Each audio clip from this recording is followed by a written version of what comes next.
What if everything you see, everything you touch, everything you believe to be solid is mostly empty space? What if the entire universe, from mountains to oceans, from your own body to the stars above, is made of tiny invisible particles, moving endlessly through a void? And what if this idea, one of the most powerful in all of science, was imagined over 2,000 years ago, without microscopes, without experiments, without any way to actually see what was being described? This is the story of Leucippus and his more famous student, Democritus, the thinkers who dared to answer one of the oldest questions in human history. What is everything made of? Stay with this story, because by the end, you will not only understand how they built one of the first atomic theories in history, but also why their idea was so radical that it was ignored for nearly 2,000 years. And once you grasp what they imagined, reality itself may start to feel very different. To understand the boldness of their idea, we must first enter a world where the nature of reality was still a mystery, not because people lacked intelligence, but because they lacked tools. Ancient Greek philosophers were obsessed with one fundamental question: what is the ultimate substance of the universe? Some believed everything was made of water. Others claimed it was air, or fire, or an undefined infinite substance. These were not naive guesses, but serious attempts to impose order on a chaotic and ever-changing world. Then came a more troubling idea. Philosophers like Parmenides argued that change itself was an illusion. According to this view, reality was one, unchanging and indivisible. Movement, transformation, even the passing of time, all were deceptions of the senses. But this created a paradox. If change is impossible, how do we explain the world we clearly experience? It was into this intellectual tension that Leucippus and Democritus stepped, not by rejecting logic, but by pushing it further than anyone before them. They proposed something astonishing. What if reality is made of indivisible units, particles so small that they cannot be cut, broken, or divided further? They called these particles atomos, meaning uncuttable. Atoms. And between these atoms there was something equally radical: empty space, the void. This was a direct challenge to earlier thinkers. The idea of nothingness was deeply uncomfortable in ancient philosophy. Many believed that empty space could not exist, that reality had to be completely filled. But Leucippus and Democritus embraced the void. Because without empty space, movement would be impossible. Without movement, change could not occur. And without change, the world we observe could not exist.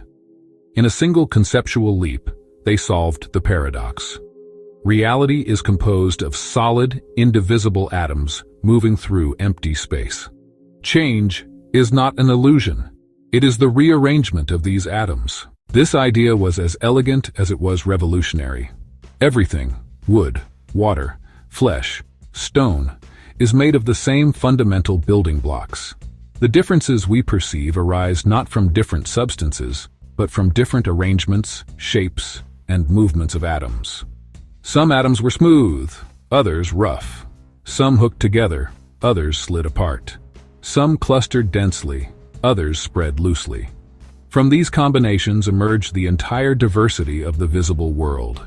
Even the soul, Democritus argued, was composed of fine, fast-moving atoms. Nothing was exempt. Now pause for a moment and consider what they had just done. Without any experimental evidence, without any instruments, they had constructed a model of reality that closely resembles modern atomic theory. They had reduced the complexity of the universe to a small set of invisible components governed by simple rules.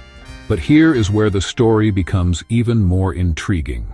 Democritus did not stop at describing matter. He extended his ideas into a complete vision of reality, one that removed purpose, design, and intention from the universe. In his view, atoms move according to necessity, not destiny. There is no grand plan, no guiding intelligence shaping events. Only motion, only collisions, only combinations and separations. This was deeply unsettling, Because if everything is the result of atomic motion, then even human thoughts, emotions, and decisions are part of this mechanical process. The universe becomes a system, not a story.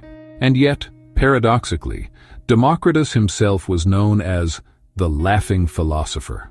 While others were troubled by the implications of his ideas, he embraced them with a kind of intellectual joy. Understanding the true nature of reality, he believed, freed humans from fear, especially the fear of the unknown. But not everyone was convinced. Another towering figure of Greek philosophy, Aristotle, rejected atomism entirely. He argued that matter was continuous, not composed of discrete particles, and that nature operated with purpose and direction. His influence was immense, so immense that for centuries, his view dominated intellectual thought. As a result, the atomic theory of Democritus and Leucippus faded into the background. It did not disappear completely, but it was overshadowed, debated, and often dismissed. The idea of atoms survived in fragments, preserved in texts, waiting for a time when it could be tested, refined, and finally proven. That time would not come for nearly 2,000 years. Only in the modern scientific era, with the work of thinkers like John Dalton, would the atomic theory return, this time supported by experimental evidence. Atoms were no longer a philosophical speculation.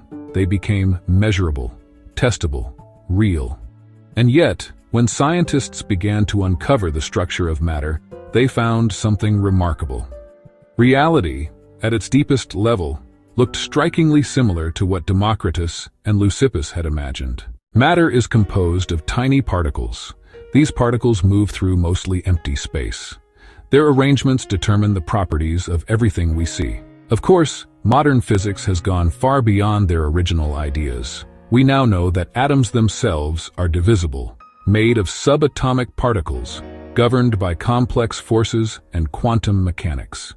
But the conceptual leap, the idea that reality is built from invisible units, remains one of the greatest intellectual breakthroughs in human history. And it began not in a laboratory, but in the mind. Perhaps the most fascinating aspect of their story is not just that they were right in principle, but how they arrived there. They trusted reason to explore realms beyond direct perception. They asked what must be true, not just what appears to be true. They dared to imagine the invisible, and in doing so, they changed the way we think about reality itself. Because once you accept that everything is made of atoms, the world transforms. Solidity becomes an illusion of density. Stability becomes a temporary arrangement. Even permanence dissolves into motion. You are not a fixed object, but a dynamic system of particles in constant flux. The ground beneath you, the air around you, the stars above, all are part of the same atomic dance. And suddenly, the universe feels both more mechanical and more mysterious. Two thinkers, standing at the edge of knowledge, proposed that beneath the visible world lies an invisible structure governed by simple rules. Their idea was too early, too radical, too detached from the philosophical comfort of their time. So it was set aside, but not forgotten, because some ideas are like atoms themselves, indestructible, waiting for the right conditions to combine, re-emerge, and reshape everything. And when atomism finally returned, it did not just answer a question. It redefined reality. So the next time you look at the world and feel its solidity, its permanence, its certainty, remember that beneath it all lies something unseen, something in motion, something imagined long before it was ever observed. A universe of atoms and the minds bold enough to conceive them.